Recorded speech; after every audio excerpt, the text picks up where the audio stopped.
Assalamualaikum warahmatullahi wabarakatuh. Perkenalkan, kami dari kelompok 6 kelas F akan mempresentasikan hasil observasi yang telah kami lakukan selama 3 hari. Sebelumnya saya akan memperkenalkan diri dulu. Nama saya Dinda Amalia. Kemudian nanti rekan saya itu ada Kak Bella Cynthia, kemudian ada Kak Noni Nurul Fadilah. Oke, langsung saja ya karena waktunya singkat. Di sini adapun observasi yang telah kami lakukan berjudulkan identifikasi perkembangan motorik kasar anak usia dini di Perumahan Citra Kebun Mas Karawang. Jadi tema observasi yang kami lakukan yaitu adalah perkembangan motorik kasar. Tadi nama kelompok sudah dengan saya sendiri, Dinda Amalia, Kak Noni, dan juga Kak Bella. Lokasi yang kami pilih ini yaitu di judul yang telah kami lampirkan, bahwasanya lokasinya ada di Perumahan Citra Kebun Mas Karawang. Kami melakukan observasi pada anak usia dini. Observasinya adalah observasi motorik kasar di Perumahan Citra Kebun Mas Karawang. Di mana subjek observasi kami memilih adalah anak usia dini itu, di mana umur 4-6 tahun. Pendahuluan. Jadi, masa anak usia dini merupakan periode penting dalam perkembangan fisik, khususnya motorik kasar.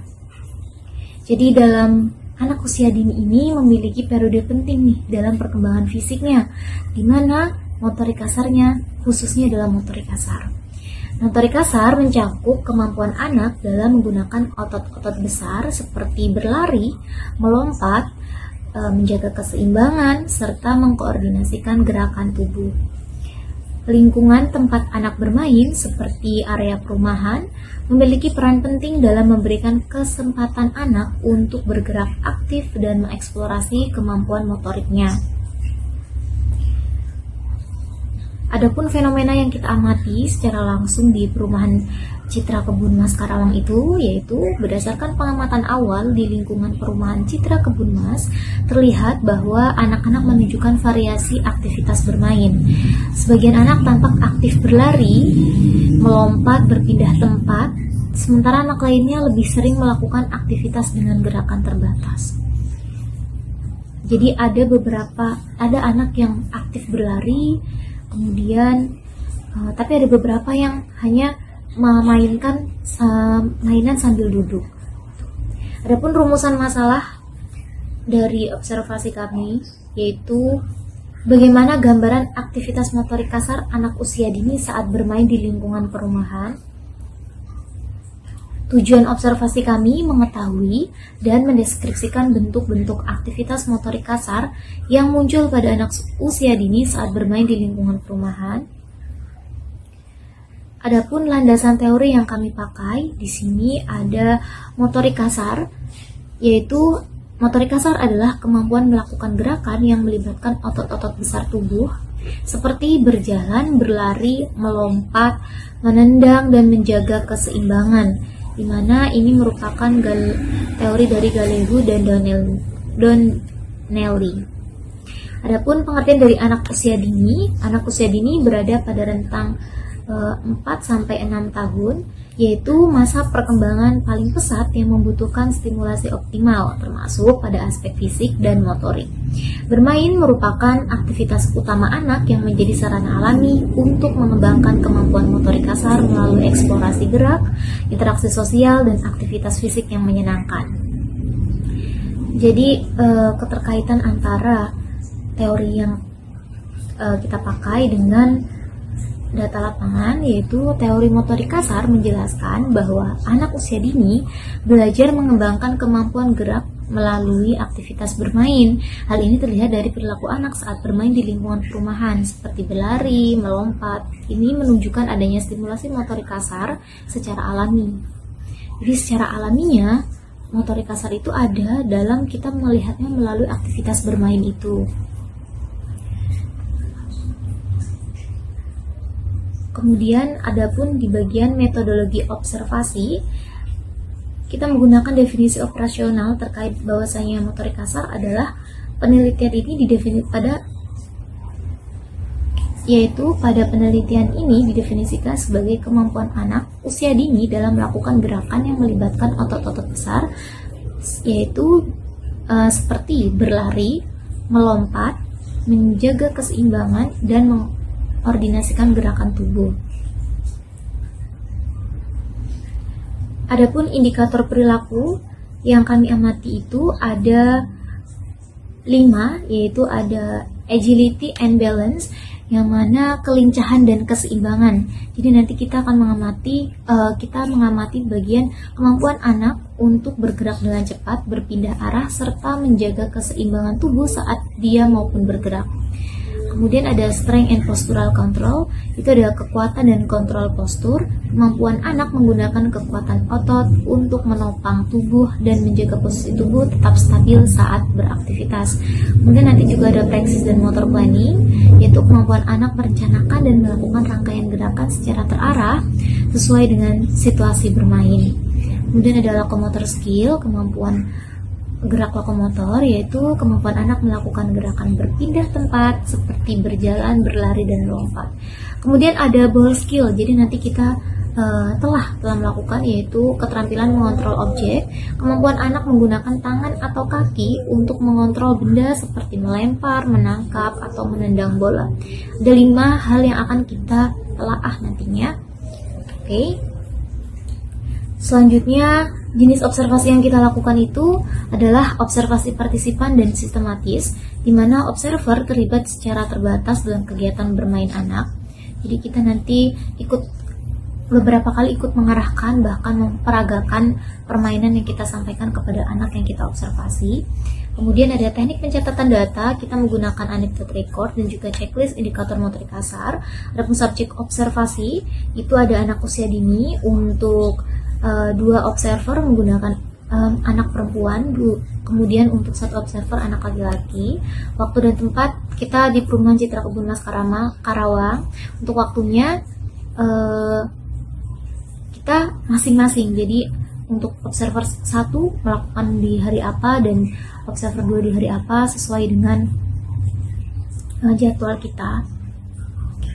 Selanjutnya nanti kita akan bahas slide hasil, dan nanti kemudian ada saran nanti akan disampaikan oleh rekan saya kepada Kak Noni dan Kak Bella. Silahkan. Halo, perkenalkan nama saya Nila Fadilah. Saya akan menjelaskan hasil observasi. Hasil observasi subjek dari observernya itu Dina Amalia. Gambaran umum subjek observasi, subjek merupakan anak perempuan berusia 4 tahun, memiliki berat badan sekitar 16 kg dan tinggi badan sekitar 102 cm. Secara fisik, subjek memiliki kulit berwarna coklat, wajah bulat, mata agak bulat, hidung agak pesek, dan bibir agak tipis. Rambut berwarna hitam dan lurus dengan penataan yang berbeda pada setiap hari observasi. Observasi dilakukan sebanyak 3 sesi, yaitu pada 19, 23, dan 25 Desember 2025. Aktivitas observasi dilakukan melalui permainan motorik terstruktur yang melibatkan gerakan lokomotor, non-lokomotor, dan manipulatif. Untuk deskripsinya, perilaku yang muncul observer DA, subjek mampu mengikuti instruksi sederhana dari observer, menunjukkan kemampuan berjalan, berlari, melompat, berdiri satu kaki, dan koordinasi gerak. Subjek mampu menyesuaikan gerakan saat koordinasi permainan dimodifikasi. Perhatian subjek terkadang berpindah namun dapat diarahkan kembali. Hasil observasi penyajian data observasi itu keterangannya untuk jumlah indikatornya 25, jumlah sesi observasinya 3, total pengamatan N-nya 75, frekuensi kemunculan F itu 68%. Terus persentase pencapaian itu 91%. Untuk kategorinya sangat baik. Untuk analisis data observer DA, analisis data kuantitatifnya total pengamatannya sebanyak 75, indikator yang muncul sebanyak 68, persentase pencapaian itu 68 dibagi 75 dikali 100% sama dengan 91%. Hasil menunjukkan mayoritas indikator motorik berhasil dicapai. Analisis data kualitatif, Subjek menunjukkan kemampuan motorik kasar yang berkembang sesuai usia. Pola gerak terlihat semakin lancar pada sesi berikutnya. Subjek mampu menjaga keseimbangan dan koordinasi dan tubuh. Perilaku motorik muncul konsisten dalam konteks permainan terarah. Dinamika. Hasil observer subjek dari observer Noni Nurul Fadilah. Gambaran umum subjek observasi. Subjek merupakan anak laki-laki berusia 5 tahun, memiliki berat badan sekitar 16 kg dan tinggi badan sekitar 130 cm. Secara fisik, subjek memiliki kulit berwarna kecoklatan, wajahnya bulat, mata agak bulat, hidung agak pesek, dan bibir agak tipis. Rambut berwarna hitam pendek dan penataannya tetap sama. Observasi dilakukan sebanyak 3 sesi, yaitu pada 25, 26, dan 7 Desember 2025. Aktivitas observasi dilakukan melalui permainan motorik terstruktur yang melibatkan gerakan lokomotor dan manipulasi.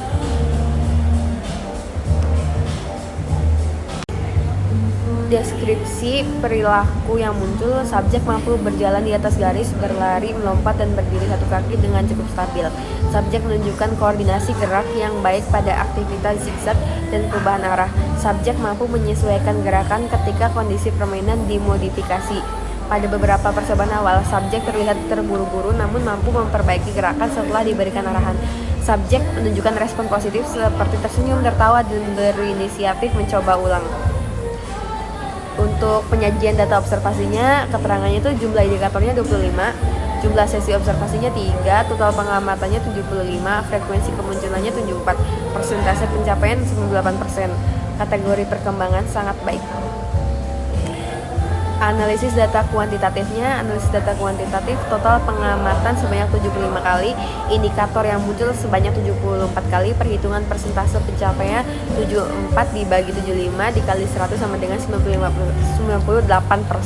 Hasil menunjukkan hampir seluruh indikator motorik kasar tercapai. Secara kuantitatif, kemampuan motorik kasar subjek berada pada kategori sangat baik. Untuk analisis data kualitatif, subjek menunjukkan perkembangan motorik kasar yang sesuai dengan tahap usia. Pola gerakan terlihat semakin stabil dan terkoordinasi pada sesi observasi berikutnya. Subjek mampu memperbaiki kesalahan gerak setelah mendapatkan contoh dan arahan. Konsistensi perilaku motorik muncul dalam berbagai bentuk permainan terarah. Kemampuan adaptasi subjek terlihat saat menghadapi perubahan aturan atau alat permainan. Perkenalkan, nama saya Bella Cynthia. Di sini saya akan membacakan hasil observasi.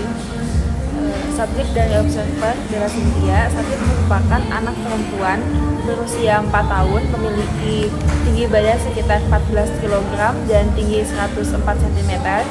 Secara fisik, subjek memiliki kulit berwarna kecoklatan, hidung mancung dan bibir agak tipis, rambut berwarna hitam dan sedikit pendek, dengan penataan yang digerai pada setiap hari. Observasi dilakukan sebanyak 3 kali, yaitu pada tanggal 25, 26 Desember, dan 4 Januari 2026. Aktivitas observasi dilakukan melalui permainan motorik terstruktur yang melibatkan gerakan lokomotor, non-lokomotor, dan manipulatif. Deskripsi perilaku yang muncul, subjek mampu mengikuti instruksi sederhana dari observer. Yang kedua, subjek mampu menyesuaikan gerakan saat kondisi permainan dimodifikasi, dan perhatian subjek terkadang berpindah namun dapat diarahkan kembali. Selanjutnya, hasil observasi pada anak usia 4 tahun inisial AB, jumlah indikator 25, jumlah sesi observasi ada 3 kali, total pengamatan 75, frekuensi kemunculan ada 64, presentasi pencapaian 85%, kategori sangat baik. Selanjutnya ada dinamika psikologis. Subjek menunjukkan antusiasme selama kegiatan bermain, mampu beradaptasi terhadap perubahan aturan permainan, memiliki regulasi perhatian yang cukup dengan arahan, menunjukkan perkembangan motorik dan kognitif sesuai usia. Selain itu, subjek menunjukkan respon emosi positif seperti antusias, tenang, dan percaya diri. Subjek mampu mengontrol diri saat menunggu giliran dan mengikuti instruksi. Saat perhatian teralihkan, subjek dapat kembali fokus setelah diarahkan. Interaksi subjek dengan observer berjalan baik, ditandai dengan respon verbal dan nonverbal yang sesuai. Selain itu, regulasi emosi dan perhatian subjek mendukung kelancaran aktivitas motor. Selanjutnya ada kesimpulan. Kesimpulannya, perkembangan motorik kasar subjek berada pada kategori sangat baik. Subjek mampu melakukan sebagian besar indikator motorik kasar secara konsisten. Kemampuan keseimbangan, koordinasi, kelincahan, dan kontrol tubuh berkembang optimal. Selain itu, aktivitas bermain terstruktur efektif dalam memfasilitasi perkembangan motorik kasar. Hasil observasi menunjukkan perkembangan subjek berada pada kategori sangat baik. Subjek mampu mengikuti instruksi dan melakukan berbagai gerakan motorik. Pencapaian indikator menunjukkan perkembangan motorik yang optimal. Selanjutnya ada saran selama observasi. Observer disarankan menyiapkan alat dan alur permainan secara matang sebelum observasi. Aktivitas motorik sebaiknya divariasikan untuk mempertahankan minat dan fokus anak. Pemberian contoh gerakan dan penguatan positif perlu dipertahankan. Kegiatan serupa dapat dilakukan secara berkelanjutan untuk memantau perkembangan anak. Stimulus motorik perlu diberikan secara berkelanjutan. Selain itu, variasi permainan dianjurkan untuk menjaga fokus dan minat anak. Dan terakhir, diperlukan kerjasama antara orang tua dan pendidik dalam mendukung perkembangan anak.